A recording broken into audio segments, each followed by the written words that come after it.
Guys, this is a problem. And if you guys don't think triple Necroface is a problem, you guys haven't experienced Necroface, well, I guess at least a decade earlier when it was a huge deal. Now in TCG, history fact here, we didn't really get to experience it in the card game sense because even with Necroface, it was a secret rare in Gladiator's Assault. On top of that being a secret rare, you needed 3 copies of a Shonen Jump Championship prize card, Gold Sarcophagus, to play this deck, which made it impossible. It was like, what, $6,000 if you really wanted to play the deck, and so it never really got to see the light of day. But on the DS games, on the other hand, since the cards were all available, basically OCG-based rarities, you were able to play it online against other people. You would have all the best strategies of Yu-Gi-Oh! At the palm of your hand. Very simply, you would either deck your opponent out simply by throwing a Grinder Golem and crashing into it using an Inferno Tempest. Boom! 3 copies of Necroface gets banished out of your deck,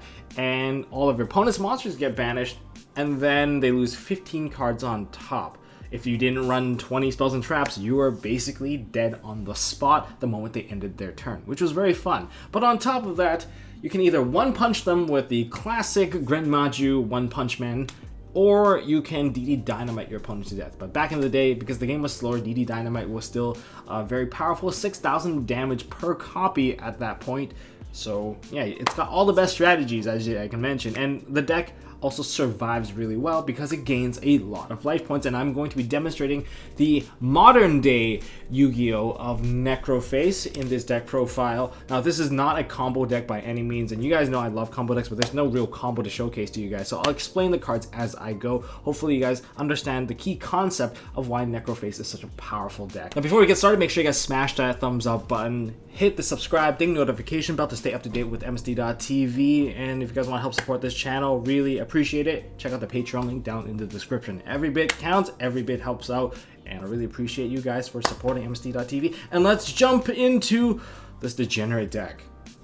I'm gonna go over the main deck right now, and I'll show you guys not really a combo, but a list of win cons you have in this deck and why it's so annoying for anyone playing against you, because it's very counterintuitive in terms of what you've learned in Yu-Gi-Oh!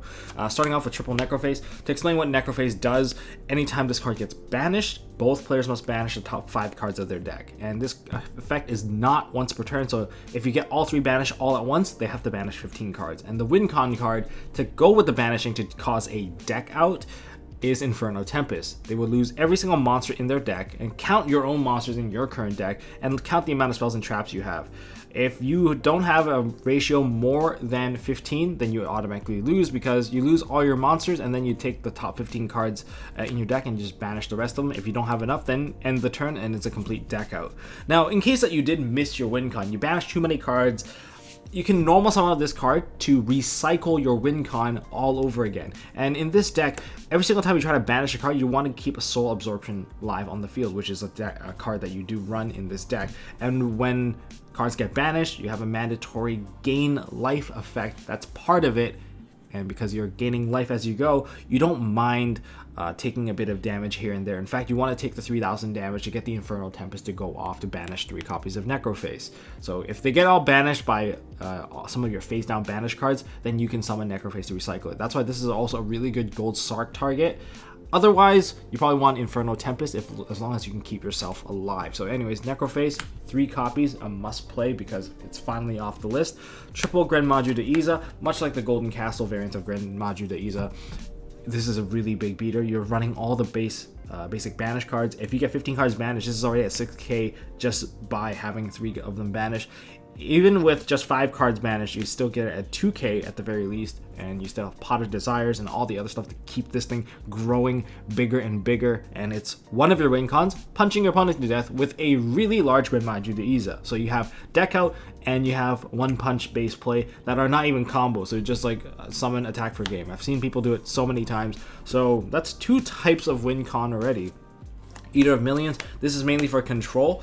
And it's also a level 1, and because it's a level 1, you can go into Linkuriboh or Relinquished Anima.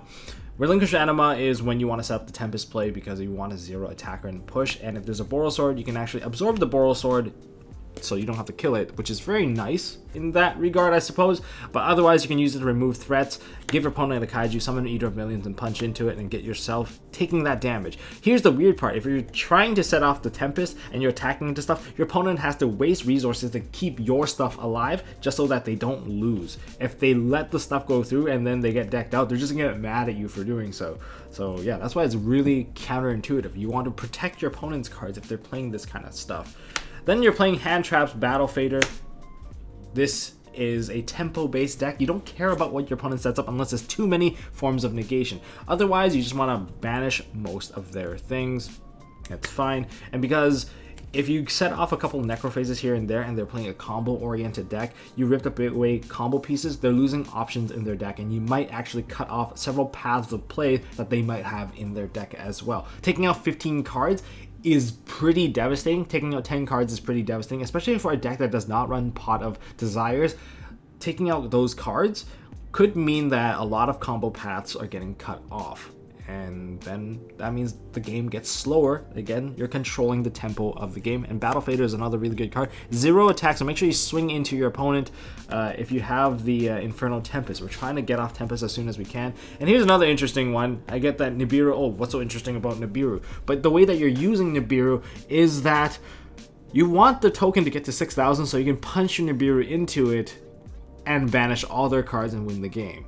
Otherwise, if you have a Grenmaju Deiza, and hopefully you have one copy, at least one copy of Soul Absorption face up on the field, you'll gain all that life back, so you can even take a Nibiru token straight to the face.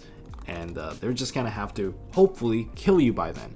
Otherwise, you can still use Nibiru as Nibiru. Just be smart about your choices of when to use it. And yeah, it's just nice to have, to use. Then we go into more stuff that tributes off your opponent's cards. We have the Kaiju package. We have double Thunder King and double Jizukiru. We're choosing to use the 3300 Kaijus because these ones, the extra 300 attack is to compensate for Link Karibo's extra 300 attack, so that if you go into Link Karibo, you can still swing into this. Remember, this deck, in our spell lineup, you'll see why we need the Link Karibos. We actually run a lot of Link Karibos, but we do banish stuff from the extra thanks to Pot of Extravagance. So we'll just mention it now, and we want to have as many targets available for us to kind of hit into our own Kaijus. And Kaiju can remove certain threats that are real big problems, like that Dragon Monster if you're playing online. And we have 2 Gizmecs. These 2 Gizmecs are just, yeah, they're just really useful because they banish stuff. If you have your Soul Absorption already live on the field, you'll gain a bunch of life points as you activate its summoning condition. And once you activate the summoning effect of Gizmek, you'll just gain about 4,000 life right from the get-go. And again, it's like another form of hand trap to keep you alive so that your opponent doesn't kill you. And yeah, it's got a decent effect. So that would be the monster lineup. With the spell lineup, 1 Terraforming. And I guess we'll throw in Demise of the Line in there because we are going to play Mystic Mind to slow the game down even more. And there's also 1 copy of a trap, of course, it's just Metaverse. Yeah, so we have Terraforming, Demise of the Line, and Mystic Mind. If they play Special Summoning, boom, Mystic Mind, stall for a turn. Because usually you don't die because Mystic Mind is on the field. That's right, it just happens. Even if they have outs, they have to commit to stuff to out the Mystic Mind. And Mystic Mind plus Grenmaju Deiza is one of the best plays ever because they won't be able to negate your Grenmaju Deiza with monster effects, and you just punch them for game when you have everything set up. So in other words, stall till they die. Yeah, that's another nice way of putting it. And we've played triple Allure of Darkness. In fact, the draw engine, the reason why this deck is super consistent, because you have one of the fattest draw engines available, triple Allure of Darkness. I know that we don't have a ton of darks, but in terms of our monster lineup, we have 2 Gizmecs, we have 3 Battle Faders, we have 3 Eater of Millions, and we have 3 Necroface. In other words, our total dark count is about 11. As for the remaining monsters, they are not dark. So be careful when you activate Allure of Darkness, I suppose. But once you have a Necroface, banish Necroface, and you can get everything more or less set up. It's pretty neat. It's just additional draw power that we can have. We could play more darks if we need the additional dark targets. As for additional draw, because we're not going to be constantly activating stuff. Yes, I know these are proxies. I don't know where I put my Pot of Extravagance, and I don't feel like digging them up. So in other words, you have to play 3 Pot of Extravagance. Just forgive me. If you have your Pot of Extravagance, go dig them up. Play the actual copy. But for now, triple Pot of Extravagance. because you just can banish stuff from the extra deck, and that's why we want to maximize the number of weak link 1 monsters that can deal damage to ourselves. And then we have triple Pot of Desires. You just have to make sure you know which one you want to activate. If you go Pot of Extravagance, of course you can't draw anymore, but you wanted the additional card. But if you can survive the turn, you perhaps you have a Battle Fader or something along those lines, then yeah, just use Pot of Extravagance and use the Desires after. And or you can pair it with like this, so you can really just push out the banish pile up. So yeah, that's why you have a 9-card draw engine, which is pretty silly. As for the main card here, we have triple Inferno Tempest. You want to set this one off. You set this one off, most decks will die except maybe Paleo. Paleo can probably still play because it's trap based, but aside from Paleo, most decks are basically dead the moment this card goes off. I'm looking at most of my decks, even my 60 card decks, they don't really have enough spells to facilitate surviving an Inferno Tempest. We have about 20 cards and the other 40 are like monsters. We lose 40 monsters, we take out the additional chunk of spells, which is about 15, and don't forget we also drew 5 cards, so those 5 cards may include monsters, may include spells, so maybe I only have like 2 or 3 turns left, but I have no way of recovering. Everything's basically banished unless we were playing Thunder Dragon. So Inferno Tempest, one reason why this card is so hard to acquire is because it was only available in 1 print, and that 1 print is the original movie, the original Yu-Gi-Oh movie that we saw. I don't know, many years ago. Now, with the Kaijus, we have Interrupted Kaiju Slumber. You don't have to run this. I'm running more than a 40-card deck. In fact, I'm also running an Upstart Goblin here. It's because I am going to be banishing a bunch of cards. I don't want to lose some of my utility, which is why I have filler in here. And speaking of filler, 1 Gold Sarcophagus, because Gold Sarc plus Necroface immediately gets a bunch of cards banished, and you want to keep this card live. As long as you can keep Soul Absorption live, you will never die, and that's the key point here. You want to be able to survive. So if you're gonna go into time, just go ahead and just Soul Absorption, activate Gold Sarc, you win the game. All right. So in other words, you can win in time, win through deck out, win through 1 punch, and destroy your opponent's combos, and you can also win through Mystic Mind. So you got all the juicy win cons in 1 deck. Who doesn't like that? Enjoy playing this online because people will probably just rage quit. In fact, if you see anyone just playing no ban list at this very moment because they're like, oh, we're playing April ban list, it's probably because they're playing this deck, and you know that your deck is about to get ripped apart on the first turn, and it's very tempo based too. And traps, we have 1 copy of Metaverse, so we can put up Mystic Mind to keep ourselves alive and healthy, and hopefully you can buy enough time to actually get into a lot of banish. In fact, you can just use Mystic Mind, put the Mystic Mind onto the field, activate Pot of Desires, activate all your pot cards, and then set up your Grand Magi so it's large enough to summon 1 and punch. That's it.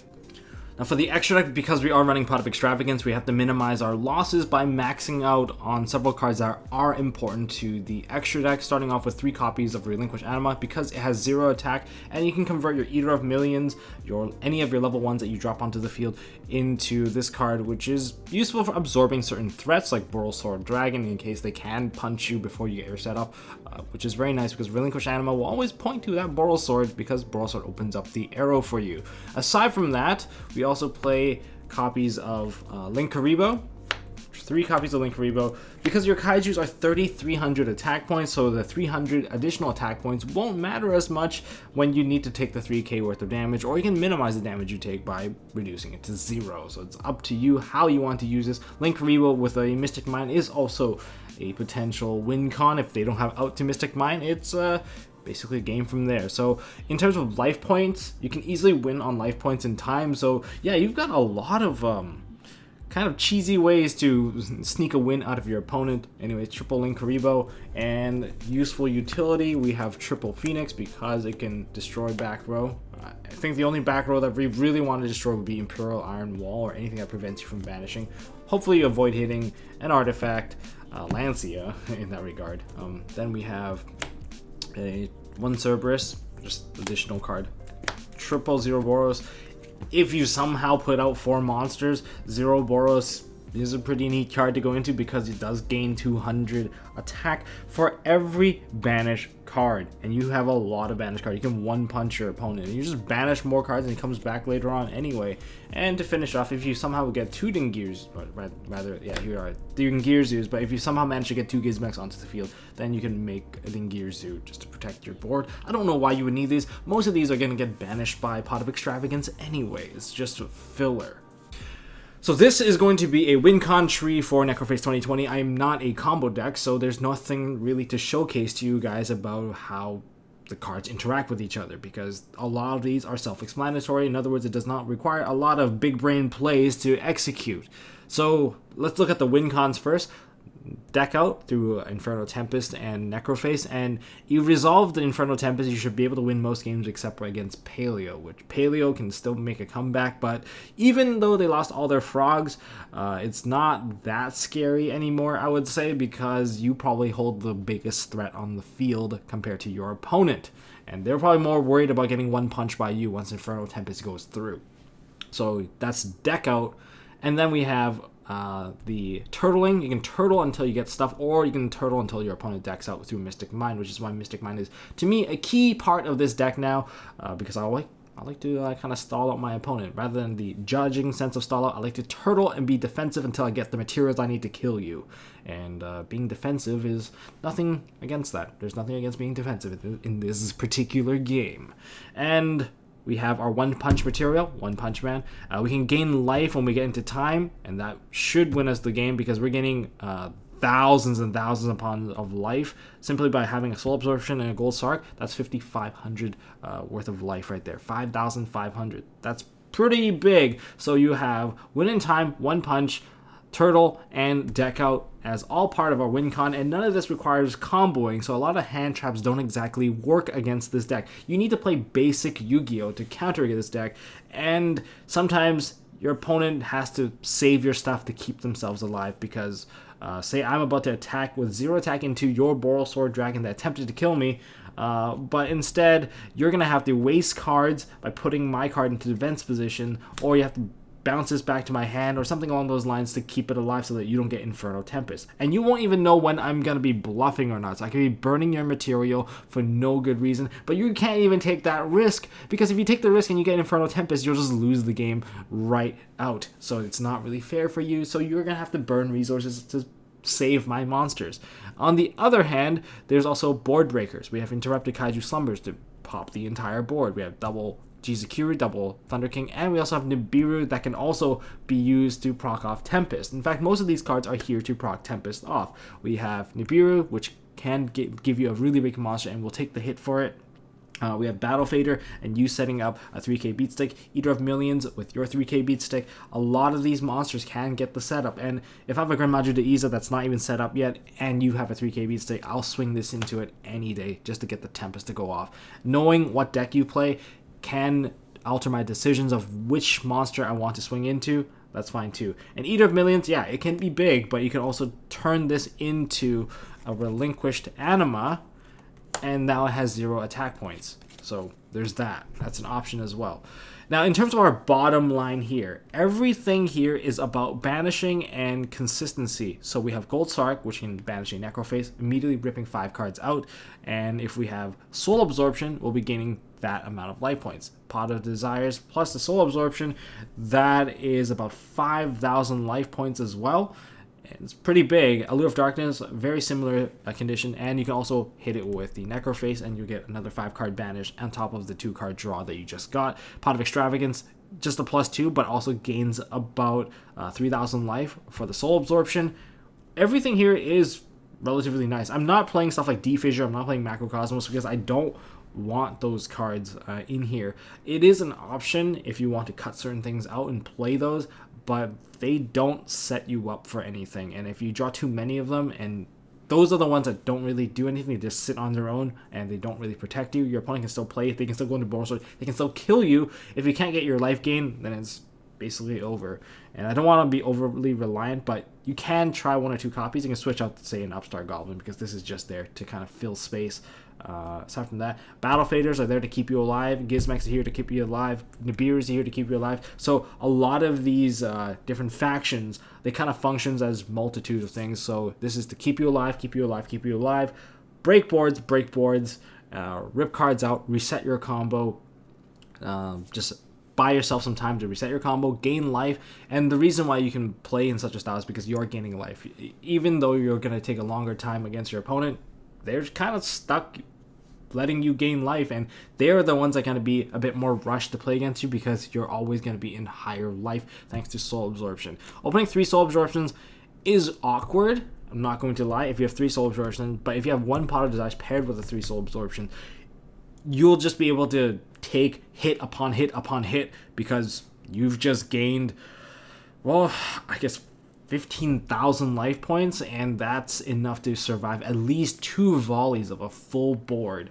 And if you're not just continuing with your plays, yeah, it can completely change up. And then if you summon a Necroface, you get to keep all that life points while resetting your entire deck, and that's why people don't like to grind out against this deck, because once you get the grind going, they're going to lose, and they don't want to waste 10 minutes, 20 minutes just to survive in one game, which you don't mind extending as long as possible, because as long as you can keep on extending, once time is called, you will be the winner because your life points are just way too high, and they will never catch up regardless of what they do. And that's the win within the phase too. What do they do? Cowboy burn for 600 or 800? You're just going to beat them, be like, that's cute.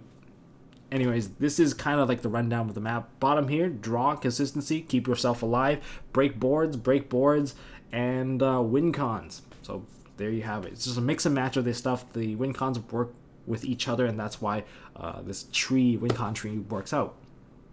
That's all I got for this video, guys. If you guys enjoyed this video, hit that thumbs up button, hit subscribe, ding notification bell, and I will see you guys in the next one.